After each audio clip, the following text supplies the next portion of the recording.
আসসালামু আলাইকুম। আপনাদের সকলকে আমি আমন্ত্রণ জানাচ্ছি আজকের ক্রিমিনাল লয়ের এই আইন বিষয়ক অনুষ্ঠান ক্রিমিনাল জাস্টিস প্রোগ্রাম দেখবার জন্য। আমি আজম অ্যান্ড কো সলিসিটার্সের principal solicitor Shafiul Azam. Criminal justice program অনুষ্ঠিত হয় প্রতি রোববার দুপুর 12:30 থেকে 2টা পর্যন্ত। রোববার আমি লাইভ প্রোগ্রাম করি এবং তার পরের দিন কাল সোমবার সকাল 9:30 থেকে 11টা পর্যন্ত এই প্রোগ্রামটা আবার পুনঃপ্রচার করা হবে, অর্থাৎ রিপিট দেখানো হবে। সুতরাং প্রতি রোববার দুপুর 12:30 থেকে 2টা এবং সোমবার সকাল 9:30 থেকে 11টা পর্যন্ত আপনারা ক্রিমিনাল লয়ের উপর এই আইন বিষয়ক অনুষ্ঠান ক্রিমিনাল জাস্টিস প্রোগ্রাম দেখতে পারেন। 2002 সালে আমি Azam and co solicitors farm প্রতিষ্ঠিত করেছি। দীর্ঘ সে অনেক বছর ধরে, প্রায় 25 বছর ধরে আমি শুধু ক্রিমিনাল লয়ের উপরে প্র্যাকটিস করে আসছি। আমার স্পেশালিজম, আমার এক্সপার্টিজ হচ্ছে ক্রিমিনাল লয়ের উপরেই। তাই এই প্রোগ্রামে আমি শুধু ক্রিমিনাল ল বিষয়ে আলোচনা করি। কনফিডেন্সিয়ালিটি ব্রিচ হওয়ার রিস্ক থাকে বলে, অর্থাৎ মামলার বিষয়াদি যদি টেলিভিশনের মধ্যে বলেন তখন পাবলিকের অন্যান্যদের জানা হয়ে যাবে, এতে আপনার গোপনীয়তা ফাঁস হয়ে যাবে। যেহেতু এটা পুলিশবাদী কেস, অনেক প্রবলেম হতে পারে। এই সমস্যার জন্যই আমি এই লাইভ প্রোগ্রামের মধ্যে কোনো প্রশ্নাদি নিই না। এটা অনেকে আমাকে অ্যাপ্রিসিয়েট করেছে, সেটা কারণ প্রোগ্রামের পরে অনেকে ফোন করে আমাকে আমার অফিসের নাম্বারে, এবং ফোন করলে তারা যেই প্রশ্নাদি আমার কাছে রাখে সেই প্রশ্নগুলোর উপর আমি উত্তর দেওয়ার জন্য আমি চেষ্টা করি যখনই তারা আমাকে ফোন করে প্রোগ্রামের পরে। এইটাই হলো, আপনার কোনো কোয়েশ্চেন থাকলে এইভাবে আমাকে ফোন করবেন আমার অফিসের নাম্বারে, এবং আমাদের যে ইমার্জেন্সি লাইন থাকে ওই লাইনে তখন কানেক্টেড হয় এবং আমি তখন আপনাদের প্রশ্নের উত্তর দিতে পারবো। I am going to talk about the general principles of criminal law in this program. Every case has its own facts, merits, and demerits. So if you are facing a criminal investigation or concerned about something that involves the police, always seek advice from a specialist criminal defense solicitor. সুতরাং police যদি আপনাকে arrest করে police স্টেশনে নিয়ে যায়, সেটা ঘর থেকে হোক, রাস্তা থেকে হোক, কাজের জায়গা থেকে হোক, আপনি সাথে সাথে দেরি না করে আপনার পছন্দের একজন স্পেশালিস্ট ক্রিমিনাল ডিফেন্স সলিসিটরের সাথে মিটিং করে, যোগাযোগ করে, প্রোস অ্যান্ড কনস সবগুলো ডিসকাস করে আপনি পুলিশের ইন্টারভিউটা ফেস করবেন। এটা অত্যন্ত গুরুত্বপূর্ণ। আপনি যদি পুলিশের ইন্টারভিউ দেওয়ার আগে মিটিং করতে নাও পারেন, তাহলে ইন্টারভিউর পরেই সাথে সাথেই আপনি একজন সলিসিটরের সাথে মিটিং করে সমস্ত পজিটিভ নেগেটিভ সাইডগুলো ডিসকাস করবেন। তখন আপনি এভালুয়েট করতে পারবেন আপনার কেসের স্ট্রেংথ এবং উইকনেসটা কতটুকু আছে। এটা যদি দেরি করেন, তখন আপনার সলিসিটর পুলিশ আপনাকে পুলিশ স্টেশনে যাকে দিবে ডিউটি স্কিম থেকে, তাদেরকে চেঞ্জ করতে পারবেন না, কারণ তাদেরকে চেঞ্জ করতে হলে তখন কোর্টের পারমিশন লাগবে।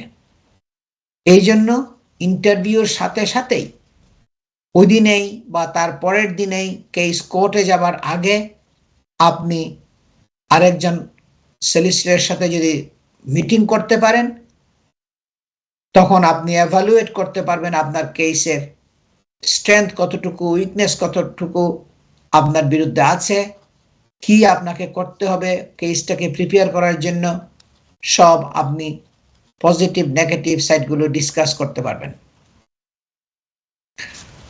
আমার বক্তব্যগুলো আমি বাংলায় এবং ইংরেজিতে মিশিয়ে বলি সচরাচর, যাতে সবাই বুঝতে সুবিধা হয়। আজকে যেটা একটা কেসের উপরে আমরা ডিসকাস করব, আমার ভিডিওটা আপনি দেখবেন, আমাদের জাজের ছবি দেখছেন টিভির মধ্যে, এবং এই জাজ, ক্রাউন কোর্টের জাজ, সে একজন প্যারেন্টসকে, মা বাবাকে, তাদের 10 মাস ওল্ড বেবিকে কিল করার জন্য, মার্ডার করার জন্য তাকে যাবজ্জীবন সাজা দিয়েছিল। এবং জাজ বলছে কি, তোমাদেরকে লাইফ ইমপ্রিজনমেন্ট দিলাম, এবং তার হাজব্যান্ড যে ফাদার অ্যান্ড মাদার, ফাদারকে বলছে তোমাকে মিনিমাম 29 ইয়ার্স থাকতে হবে, মাদারকে বলছে তোমাকে 27 ইয়ার্স থাকতে হবে। ওর পর তাদেরকে ছাড়া হবে কিনা সেটা প্যারোল বোর্ডের উপরে নির্ভর করবে। প্যারোল বোর্ড যদি ডিসিশন নেয় ওই সময়ের পরে তাদেরকে ছাড়া হবে না, তারা এখন রিস্কি, তখন তাদেরকে সারা জীবনেই প্রিজনে থাকতে হবে। ওই ভিডিওটা আপনারা আজকে দেখবেন। আমি এখন কন্ট্রোল রুমকে রিকোয়েস্ট করছি, আপনারা প্লিজ জাজের স্পিচটা এখন ভিডিওটা প্লে করেন please. The murder of your son Finlay, which you were convicted of unanimously by a jury of this Crown Court on the 14th of April of this year. Finlay was a lovely baby. He was happy, smiley and chuckling. He was just over 10 months old when he was murdered by you. I now turn to the facts of this case. I must sentence you on the basis of the jury's verdicts, and I must be sure to the criminal standard as to the factual basis on which to pass sentence.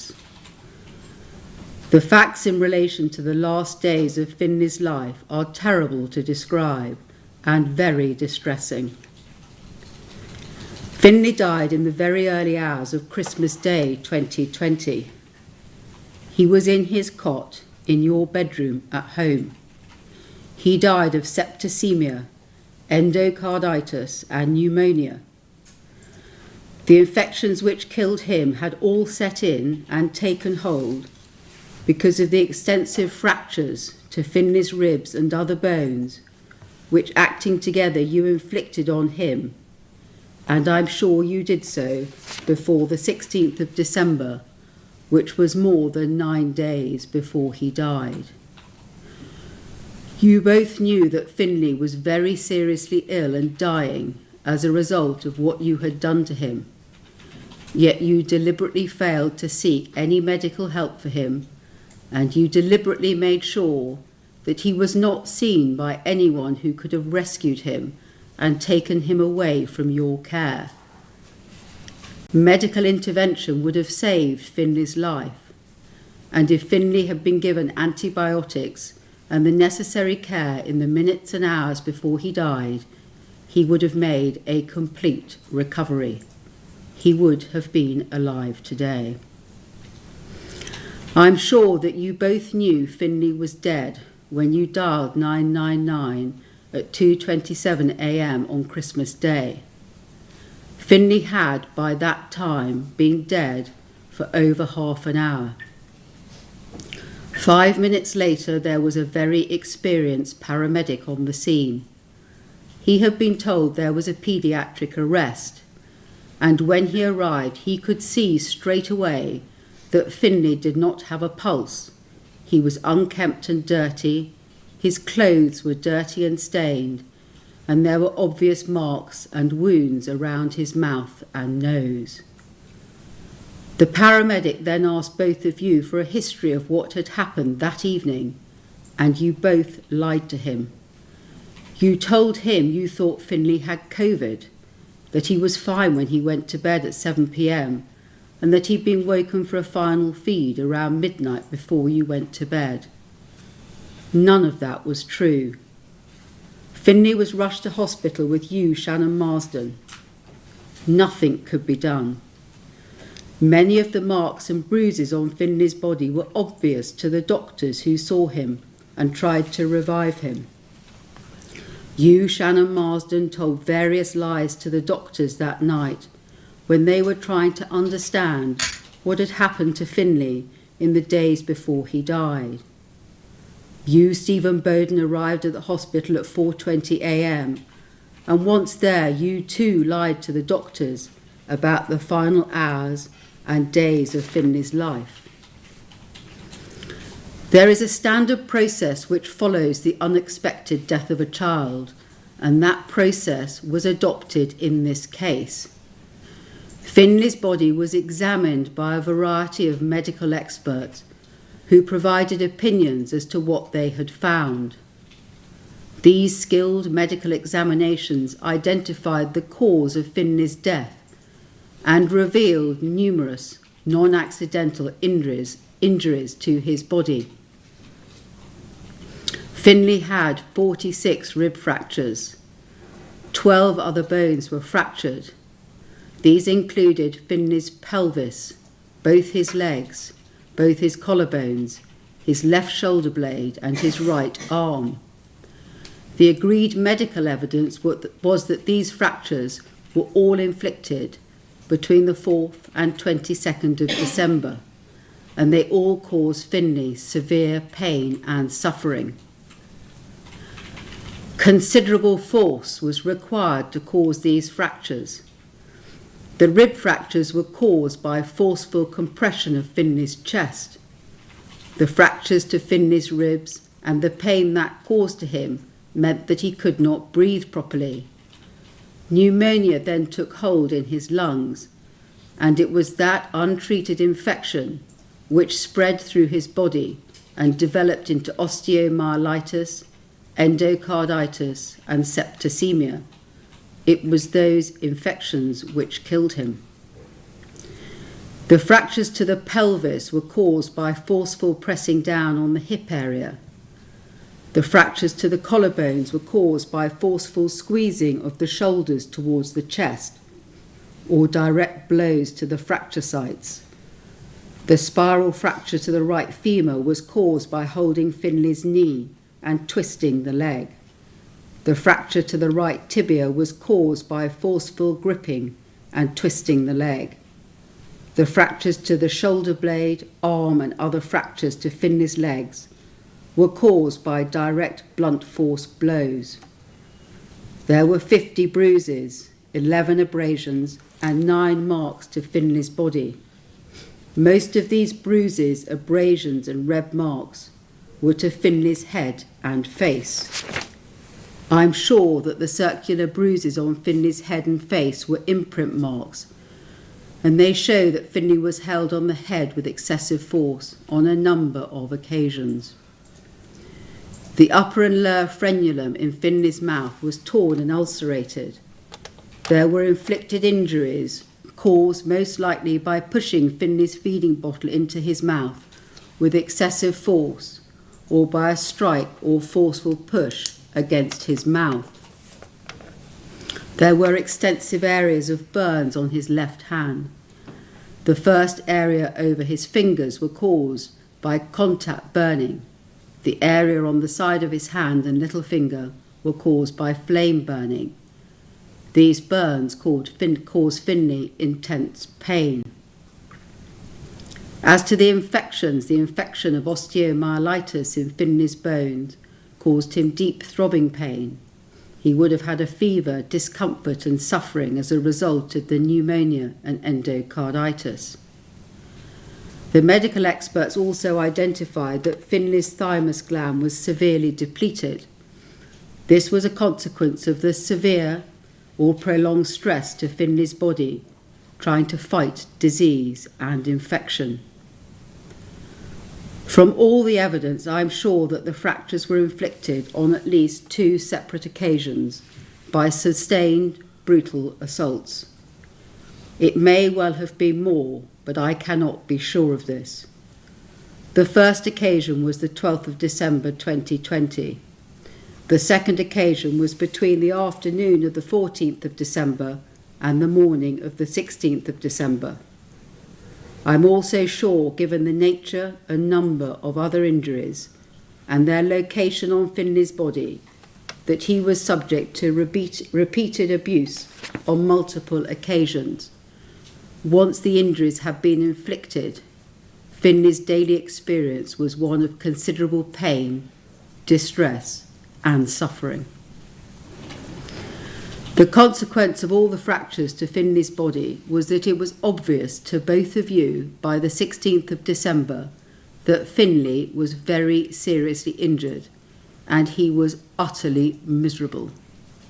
Finlay was no longer able to sit up and play with his toys. He was no longer able to feed himself. Everyday activities such as changing his nappy, lifting his arms, putting outdoor clothing on him, or putting him in his pushchair all caused him severe pain.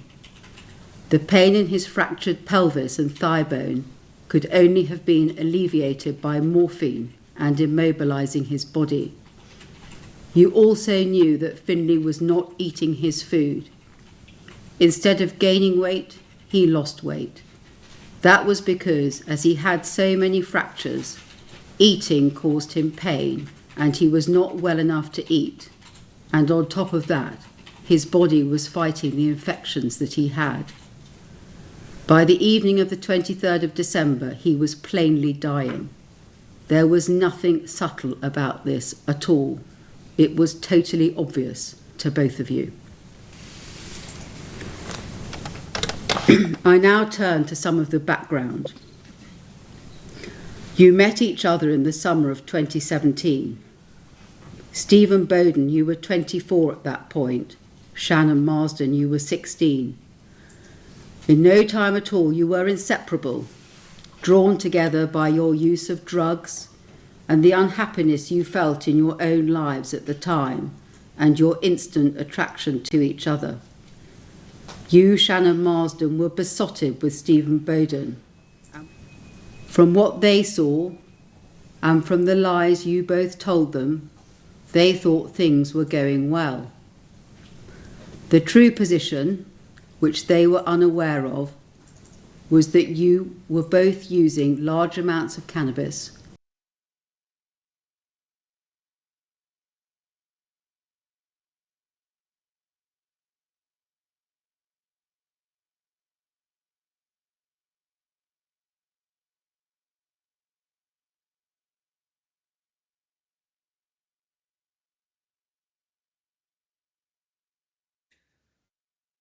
দর্শক, আপনারা শুনছেন জাজের speech. এই যে Christmas ডেতে savage murder, সে বলছে কি যে বর্বরোচিত একটা হত্যাযজ্ঞ, তাকে 10 months old বেবিকে হত্যা করেছে তার প্যারেন্টসরা, এবং জাজ আপনার একটার পর একটা কিভাবে তাকে ইনজিউর করেছিল, কিভাবে তাকে হত্যা করেছিল, ওগুলো আপনারা শুনছেন জাজের মুখেই। এবং এটা 2020 সালের ক্রিসমাস ডেতে তাকে হত্যা করা হয়েছিল এবং তাদেরকে দুজনকে যাবজ্জীবন কারাদণ্ড দেওয়া হয়েছিল।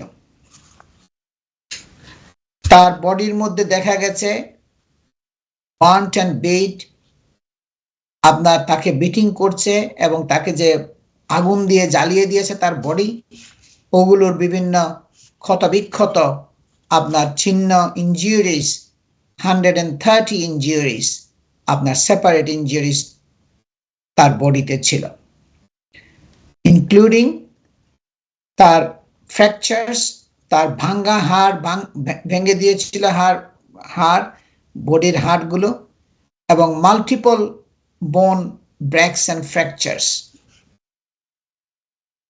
এবং সে আপনার পরবর্তীতে এই ইনজিউরিসের জন্যই সে মারা গেছে।